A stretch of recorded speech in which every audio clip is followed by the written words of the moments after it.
Salve fratres, welcome back into the jungle of Protestantism. We are still in the jungle of Protestantism, pegangan agar tidak tersesat. Katekese singkat pada pagi hari ini adalah tentang membongkar inti teologi reformat. Jangan tertipu dengan berlimpahnya pendeta-pendeta reformat di sana yang mencoba mengalihkan situasi dan memimpin suasana. Oke, langsung sih to the point. Jantung teologi reformat berdenyut melalui 5 sola. Sola fide, sola Christus, soli Deo, sola fide, sola gratia, sola scriptura, solus Christus, dan soli Deo gloria. Nah, 5 sola serta tulang punggung Calvinisme yang dikenal dengan akronim TULIP, bunga tulip. Total depravity, kerusakan total; unconditional election, pemilihan tanpa syarat; limited atonement, penebusan terbatas; irresistible grace, rahmat yang tak tertolak, aka diperkosa rahmat; dan perseverance of the saints, ketekunan orang-orang kudus.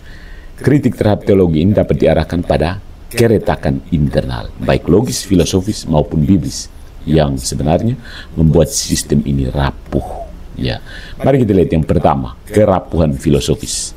Teologi reformat mereduksi kebebasan manusia menjadi sekedar pertunjukan boneka, aka boneka pencet. Jika segala sesuatu sudah ditentukan oleh dekret ilahi, maka dosa pada akhirnya ditulis oleh pena Allah sendiri. Dan tanggung jawab moral manusia menjadi hampa. Jungkir balik mereka menjelaskan ini tidak menyelesaikan persoalan. Hal ini bertentangan dengan prinsip metafisis dasar bahwa tanggung jawab moral menuntut adanya kebebasan yang nyata. Agustinus yang sering dijadikan rujukan Calvin tidak pernah meniadakan kehendak bebas. Dia menegaskan bahwa rahmat menyembuhkan dan mengangkat kebebasan, bukan menghancurkannya. Poin yang kedua, keterbatasan biblis. Kaum reformat sering menggunakan teks seperti Roma bab 9 atau Efesus bab 1 untuk membela predestinasi, tetapi mengabaikan keseluruhan kesaksian kitab suci yang menegaskan bahwa Allah menghendaki supaya semua orang diselamatkan. 1 Timotius bab 2 ayat 4. Perjanjian baru syarat dengan undangan bertobatlah, datanglah, percayalah, marilah. Jika Allah telah menetapkan sebagian untuk binasa sejak semula, maka undangan-undangan ini hanyalah sandiwara kosong yang membuat Allah tampak tidak konsisten dengan kebenarannya sendiri. Poin ketiga, kontradiksi teologis. Klaim Calvinis bahwa Kristus wafat hanya untuk kaum pilihan atau limited atonement melemahkan universalisme inkarnasi. Jika Allah begitu mengasihi dunia, demikian tertulis dalam Yohanes bab 3 ayat 16, maka salib yang selektif menjadikan misi Kristus kontradiktif. Kasih untuk semua dalam kata-kata, tetapi keselamatan hanya bagi sebagian dalam kenyataan. Injil seperti ini tidak lagi menjadi euangelion atau kabar baik, melainkan kabar terbatas. Ya, tradisi Katolik maupun Ortodoks menegaskan bahwa salib cukup bagi semua, meski tidak semua menerimanya. Sebuah sintesis yang lebih koheren. Ya. Poin yang keempat itu soal implikasi pastoral yang bermasalah. Logika reformat menghasilkan 2 ekstrim. Kesombongan, saya jelas terpilih sebab Allah memilih saya, atau keputusasaan, mungkin saya terkutuk, apapun yang saya lakukan tidak ada artinya. Buah yang lahir dari sini adalah ketidakpastian rohani dan elitisme. Kekristenan sejati mewartakan pengharapan, bukan lotre eksistensial.